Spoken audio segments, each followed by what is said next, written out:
Right, man. We are live right now tonight, and I know the big hype was when I put on my video short with the Nightmare on Elm Street 1984 poster. As you can see by the thumbnail, who was the best Elm Street heroine, which is the female hero or heroes of these films. This is Nancy Thompson versus Alice Johnson. Um, the actresses that played these characters: Heather Camp, who played Nancy, and then Lisa Wilcox, who played Alice in 4 and 5.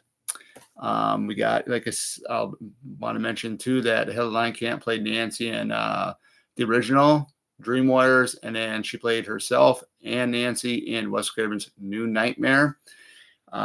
This is going to be a huge debate because I have not seen 4 and 5 in a long time. I have no intentions to, because to me, I've said it many times before, 1, 2, 3, and New Nightmare are the best in the Elm Street franchise. Those are the only ones I watch. But let's go ahead and let's start off with Alice, since we're going to talk about her. I don't really, watch the films of her in it. This character is, I think she is the younger sister of Rick Johnson. He is basically one of the victims in the Dream Master. She comes off very, very shy, very, very shy girl. She's also friends. Rick is dating Kristen Parker, which was in the third film, but it's a different actress this time playing Kristen. It's Tuesday Night instead of Patricia Arquette. I think if I remember correctly, Alice is friends with Kristen, I believe. And Kristen has the power to bring people in her dreams. So Kristen, after Kincaid and Joey are knocked off by Freddy in Dream Master, Kristen is next. Is the next victim. But she ends up bringing Alice into the dreams because she was the last. Kristen was the last of the Elm Street kids, and she ends up bringing Alice in, and then it's a whole different ball game because now Alice is fresh for Freddy. But the character of Alice, I didn't really care for her that much, to be honest. The whole dynamic with her, I mean, she's like a shy character from what I remember. I was shy growing up myself. I wouldn't say she was nerdy. I just think she was more of a, I want to say maybe I'm trying to think of what they call it, introvert, or what, someone that really doesn't say much, doesn't talk to herself. I mean, it doesn't really talk, but it's very, very. Because I remember Alice being in Dream Master being very, very soft spoken. I mean, just hearing her voice, she was just very, very soft spoken. But she had a thing for Dan, the high school football player. I remember that in the film. And then you go, you go to, from this film, Dream Master, to the Dream Child. She doesn't use her dream powers that she got from Kristen. Now, because I remember when Freddy and Alice were having their fight in the third and final act of Dream Master, I remember Freddy saying, "You got their powers." Now, if I remember correctly, the only power that Alice had was Kristen's. So how would she get Joey's? How would she get Kincaid's? I mean, that's really interesting in itself. But the music's part of it, where she's taking the pictures off her. Alice is taking pictures off her bedroom mirror on her dresser. That's really cool. I've been listening to that, like the extended version of it. It's really, really cool. It's probably like the only good thing about the film, if you ask me. Then you got that one song that plays near the end of the film by Zendaya. That was pretty cool. But you know, if you can just dissect and just go ahead and forget about the movies and just like analyze both of these characters, or just talk about these two characters here of Nancy and Alice here, uh, it makes it more interesting, because with Alice, she's fighting Freddy, I believe in the dream world with the powers. Okay. Um, I think what they went with here is, hey, if Alice would grab a hold of Freddy, we've already seen that already once within the original film with Nancy. But then again, we see it again where Freddy gets pulled out of a dream by Laurie in Freddy versus Jason. So they wanted to do something different. I get it. I definitely do get it. But I mean, to look at the character of Alice, she doesn't become the badass until she's getting ready to fight Freddy. She gets the leather. I think it's the brown leather jacket. She has Rick's bandana on her. She has, I think, the spike bracelet. I believe it was from. God, I can't remember the girl that did not. She's the one that was doing the weightlifting. Then she got that. I forgot what the heck that device is from Sheila, the one that gets the life sucked out of her. What Freddy calls, "You want a suck face." She gets that device, and that's how she basically defeats Freddy in Dream Master. So, but I always, if you look at this, this is almost like Dream Warriors 2.0 to me, but Dream Wars was the better film. But yeah, you have dream powers and stuff. That's really a really cool idea. And I've always, like I said, I've always loved Dream Wars. It is one of my favorites. But with the Dream Master, Alice becomes the Dream Master because she's got all the powers, supposedly. The only one I've really seen that she's had is Kristen's powers. But we're gonna go ahead and get into Nancy here right now. So Nancy, the original final girl of this entire franchise, played by Heather Langenkamp. The original film basically sets the tone somewhat, because when you get to 3, you get the blend of the comedy part of Freddy, still with the darker Freddy as well. But anything after 3, like 4, 5, and 6, it just gets worse. He gets funnier. And he's not really, really scary. And of course, I was watching a couple clips today of Freddy's Dead on YouTube, and I cannot believe how comical that movie is. Man, it's hilarious. But it's the only good thing about the film to me from that would be at least the Zane being in the film. But besides that, the final girl, the original final girl, which is Nancy Thompson. She's been in 3 films. The original film from '84, Dream Warriors, and then Wes Craven's Nightmare, where Heather plays herself plus Nancy in the final act of the film in the dungeon part and stuff like that. So I think going ahead and looking at you're looking at the whole thing where Tina's they're all getting haunted in the original film. They're all getting haunted by dreams, having nightmares of the same guy. The first victim is Tina. Of course, you get Glenn and Nancy over at Tina's house. And of course, Rod makes his appearance there. Of course, him and Tina do their thing up in there, and it's when Glenn's the reality sucks and stuff. But when you look at the character of Nancy, she's a true character. To me, she's a really, really good character. By far, I think she's what a good friend is. She's willing to help her friends out. She wasn't going to leave Tina alone because Tina was having nightmares of Freddy. But that's before they even knew who Freddy was, until Nancy had pulled out the hat at the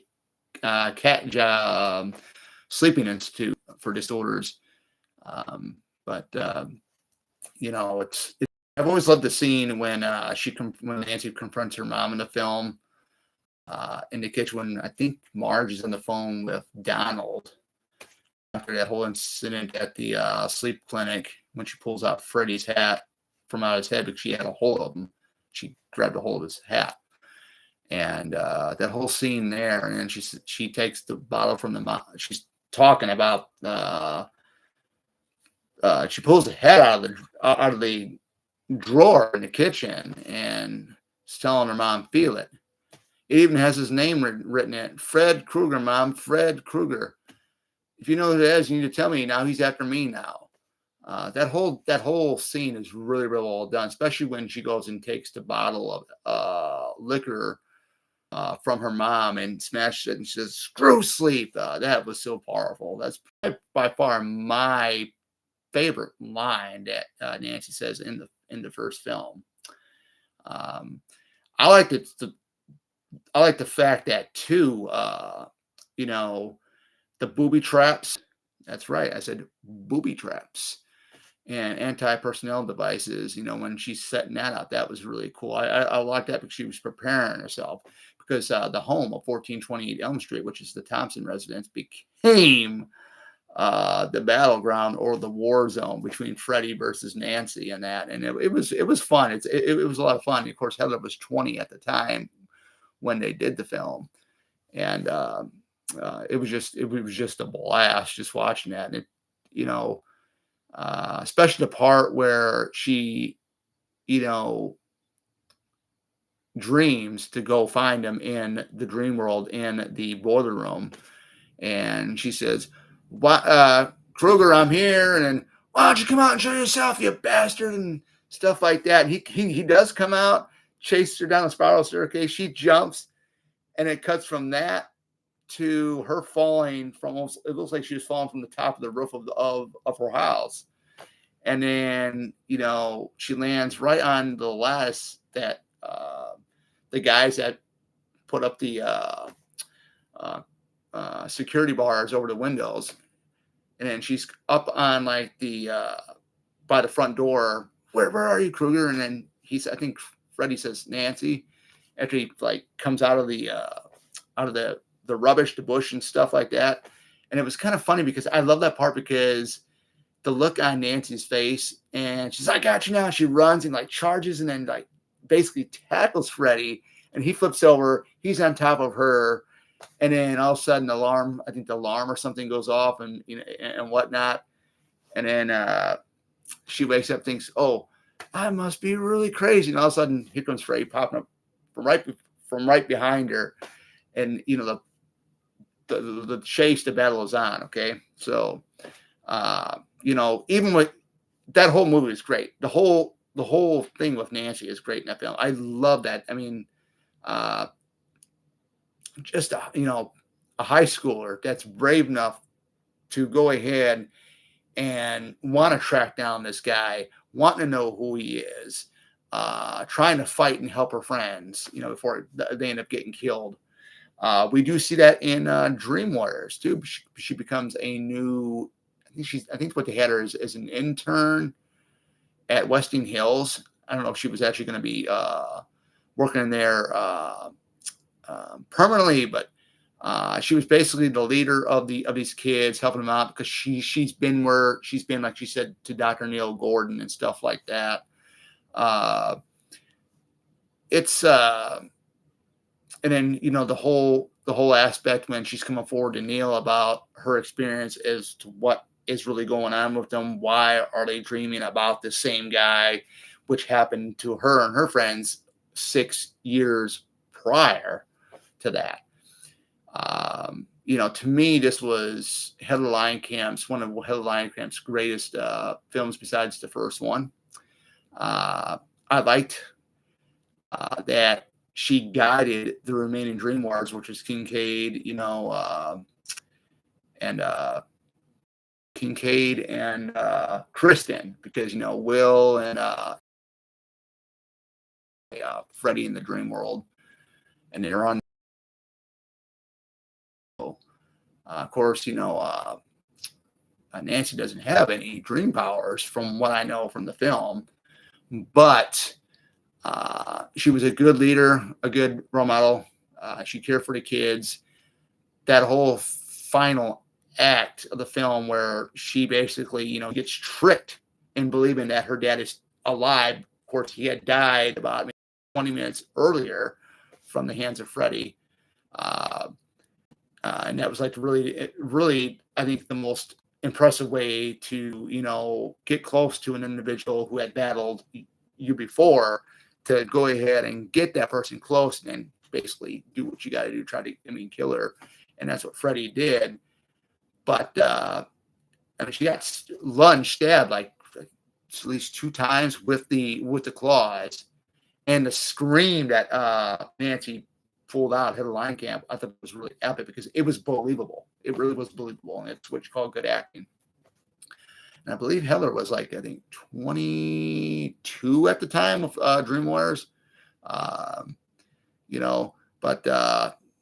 it was amazing, seeing it, because I got that art print of her and Freddy over here by Brian Winton. It's from Dream Warriors. Really, really good artwork that he did. It's actually a copy of his original work. Yeah. And, when Kristen, it goes and intervenes, right? After, Kruger takes care of Nancy. There was no doubt in my mind when I first saw this when I was a kid. I thought, oh my gosh, I was like 4 or 5 at the time, that young. I thought Kristen was going to get it. And I just watched it recently, a couple weeks back. Like, man, I didn't realize that Freddy almost had Kristen if it wasn't for Nancy after her being stabbed with the finger and eyes. If Nancy intervening with Freddy would have killed off Kristen right there. So, with Nancy sacrificing herself to protect these kids, that was epic. That really was epic. And the way Dream Warriors ended, the way they killed off Freddy in that, the way Donald Thompson went out, the way Nancy Thompson went out was epic. I really liked it. One of the greatest heroines in horror movie cinema goes out, in the third film. Now I know I haven't really talked. Now I know I didn't talk as much about Alice like I'm doing with Nancy here, but because we might go back to Alice here in a little bit here, but we're going to talk about, I honestly think Dream Warriors should have been the end of the Nightmare franchise, and we could have jumped from Dream Warriors to New Nightmare, which we're going to New Nightmare, where it's Heather Langenkamp playing herself. Pretty much a lot of the cast members were playing herself. Robert Englund, Wes Craven, Sarah Risher, all of them. The story about that is what happens after the Nightmare on Elm Street movies ended and Freddy comes out in the real world, and basically somehow he gets to Dylan, which is Heather's on-screen child, not in real life. It's played by Mako Hughes, but a lot of people say this is Heather's Langenkamp's greatest performance out of the 3 films. I would have to agree, but I think they were all 3 great performances by her that we got. And I can't really pick which one I like the most. I would probably have to say the original is probably by far my favorite one, that Heather Langenkamp's performance as Nancy by far, because it was her first time going against Freddy. And like what Wes Craven said in The New Nightmare, I think how he said it was when she asked, why me to be in the new movie? And she's, you were the first to defeat him or something like that. Which is really, really cool. And it really is true. I mean, I honestly think the Nancy Thompson character doesn't get much love because, this was all before Scream. And, the biggest or the ultimate final girl that we got today basically is Sidney Prescott from the Scream franchise. No doubt there. But, I've always thought before we had Scream, I always thought, it was, Heather Langenkamp, it was Nancy Thompson, Laurie Strode. But Friday 13th, they got a different final girl in each film. Okay. But when it comes to great story arcs, I mean, you got Laurie Strode, Nancy Thompson, and now you got Nev Campbell as Sidney Prescott. Sidney Prescott having one of the best story arcs of all time in horror movie history, along with Gail Weathers by that chance. But I think going back to Alice now, when you get to Dream Child, I think that was so silly. It got really bad because now Freddy can't get to Alice. The only way he can get to Alice is through her unborn baby, because basically her and the child is Alice and Dan's together. I just think it's, you get to see this. Alice gets to see this kid at the hospital, and it was like, I think it was right after Dan's death. So I feel sorry for your friend. And I forgot Kelly Jo Minter's character that plays the best friend of Alice in Dream Child. But when Alice mentions Jacob, which is the little kid, and Kelly's character says, "Well, there is no child war here," and that's kind of weird. So it was, Alice's unborn child in her dream, basically talking to her. That's what I get from it. I didn't like really anything about Dream Child. If I would have to say which was the better Alice performance between 4 and 5, I would have to say Dream Master was the better performance, in my opinion. The third and final act of that film was really, really whacked and tripped out, because it's like he's in Alice and they're trying to pull each other apart. And they're on this thing. They're on this Hello Face. How's it going? And they're on this thing. It looks like they're like in a stained glass area. Now the steps are going all over the place and whatnot. It just doesn't match up. That third and final act between Alice and Freddy does not match up to their confrontation in Dream Master. But they did something different. Then that's when Jacob comes back, and he basically pretty much, I guess, saves the day, if I remember correctly. But it is what it is. Let me get some water here. I always bring a cold bottle of water. So we're gonna get down to who I think is the better Elm Street heroine here. So, but now the verdict is in. The verdict is in, because who is the best Elm Street heroine of this franchise? And to be all of honesty, and I don't think anybody would even, I know there's a lot of fans of both of these characters, but when it comes down, because I was born in the early 80s, 84 is when the first film came out. And I saw these things like when I was 4 and 5, right? The first one. I remember my family would watch them on TV, like Cinemax, not really VHS and stuff. We go to the video store, VHS stuff, or tape them on TV back in the day. At the end of the day, my decision is Nancy Thompson, Heather Langenkamp, is the ultimate final girl of the Nightmare on Elm Street franchise. She was the one that started it off with Freddy, and she was the one that